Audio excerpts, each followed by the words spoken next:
Hello friend, welcome back to my channel. আমার চ্যানেলে যে আমার ভিডিও দেখছেন, পৃথিবীর যে যেখান থেকে দেখছেন সবাইকে অনেক ভালোবাসা এবং প্রণাম জানিয়ে আমি আজকের ব্লগটা শুরু করলাম। আজকে লক্ষ্মীবার, বৃহস্পতিবার, তাই বৃহস্পতিবারের ভিডিওটাই ভাবলাম পুজোর এই ভিডিও তোমাদের সাথে শেয়ার করি। দেখো, পুজো আমার হয়ে গিয়েছে আর দেখতে এত ভালো লাগছে। কিন্তু পুজো দেওয়ার আগে অনেক অনেক কাজ থাকে। প্রথমত ঠাকুরের সিংহাসন পরিষ্কার করা, ঠাকুর পরিষ্কার করা, ঠাকুরের ড্রেস চেঞ্জ করা, সমস্ত কিছু করা। তারপর প্রচুর ঠাকুরের বাসন পড়ে সেই দিন, সব কিছু পরিষ্কার করে ঠাকুরের পুজো দিতে কিন্তু অনেকটাই সময় লাগে। কিন্তু তার সাথে ভালো লাগা, ভালোবাসাটা কিন্তু প্রচুর প্রচুর প্রচুর পরিমাণে আছে। কারণ বৃহস্পতিবারের এই লক্ষ্মীবারের পুজোটার মধ্যে একটা আলাদা আনন্দ আছে। এই যে ঘর সাজাচ্ছি আমি, সুন্দর করে আমি ঘর সাজাচ্ছি, এটা দেখে না সত্যি খুব ভালো লাগে, বা করতেও খুব ভালো লাগে।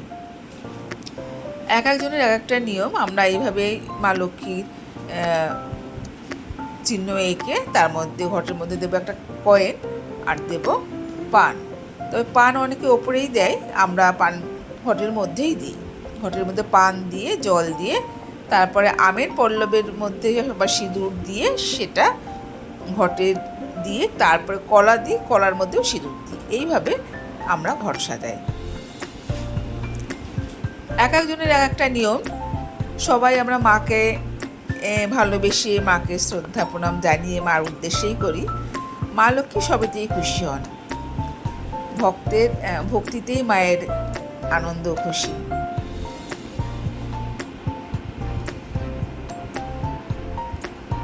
তো আমি সব করে নিচ্ছি এক এক করে।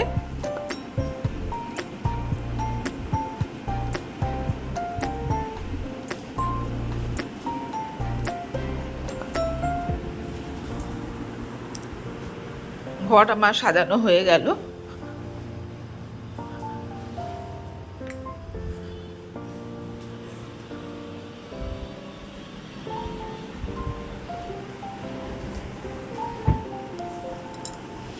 আর এই ধুনোর গন্ধ এত ভালো লাগে, মানে পরের দিন পর্যন্ত পুরো বাড়িতে একদম ধুনোর গন্ধটা থাকে হালকা, ভীষণ ভালো লাগে।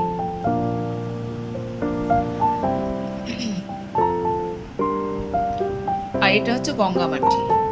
এই মাটি আমাকে এনে দিয়েছিল আমার ননদ।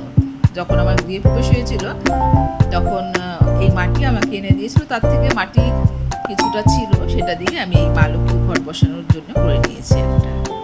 আজকে বৃহস্পতিবার, তাই তেলের প্রদীপের সাথে ঘিয়ের প্রদীপ, ধুনো সব ঠাকুরকে দেখাবো। আর এটা হচ্ছে অগরু। জলের মধ্যে তিল আর অগরু দিয়ে আমি শিবলিঙ্গে দিই। এবার আমি ঘরটা বসিয়ে নিচ্ছি। আর দেখো, ধুনো দিয়েছি, সেই ধোঁয়াটা কি সুন্দর উঠছে।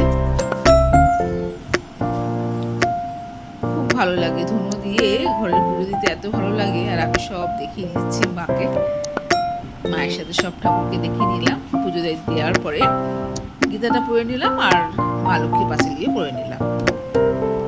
গীতা আমি রোজই পড়ি, এর আগেও আমি শেয়ার করেছি। যদি কোনো অসুবিধা না হয় বা সময় হচ্ছে না কোনো কাজের জন্য, তখন হয়তো গীতাটা পড়া হয় না, তাছাড়া আমি রোজই পড়ি।